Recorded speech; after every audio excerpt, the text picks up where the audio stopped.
La parole est au docteur Alfred Ramadji.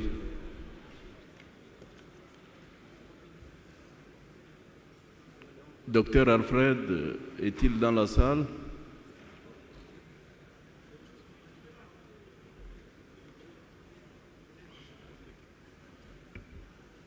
Merci, Monsieur le Président.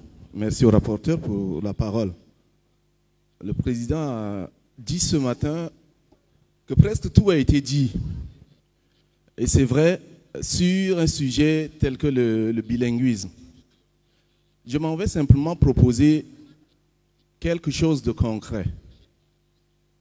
Je voudrais qu'à l'image du service militaire, que l'État tchadien, si vraiment les Tchadiennes et les Tchadiens veulent que nous puissions aller au concret et adopter le bilinguisme, pas celui qui est parallèle que nous connaissons, mais que chaque Tchadienne, chaque Tchadien puisse parler, écrire l'arabe ou le français.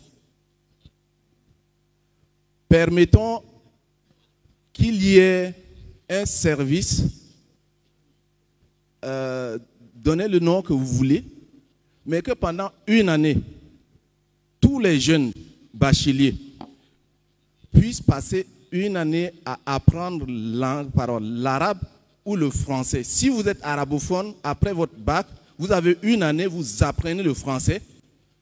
Si vous êtes francophone, vous avez une année, vous apprenez l'arabe et c'est obligatoire, comme au service militaire, obligatoirement. Seulement que l'État puisse mettre les moyens pour que ceux et celles-là puissent avoir une bourse.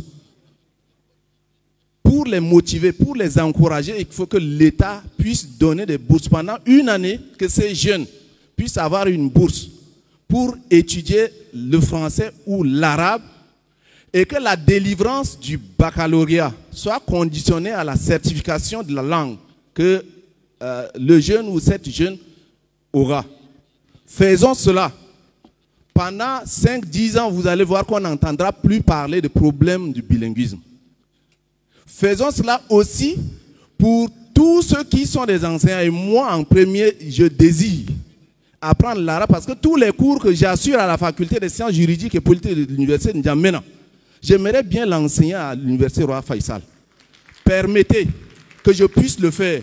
Ce n'est pas un tabou et ce n'est pas impossible. La langue arabe est une langue dont la grammaire est plus facile que la langue française.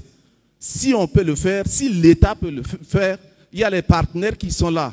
Les fonds de l'OCI, de la BID, de l'ISESCO, les partenaires bilatéraux, le fonds que le Tchad mettra. Tous ces fonds suffiront et c'est possible. Allons au concret si nous voulons vraiment résoudre ce problème. Je vous remercie.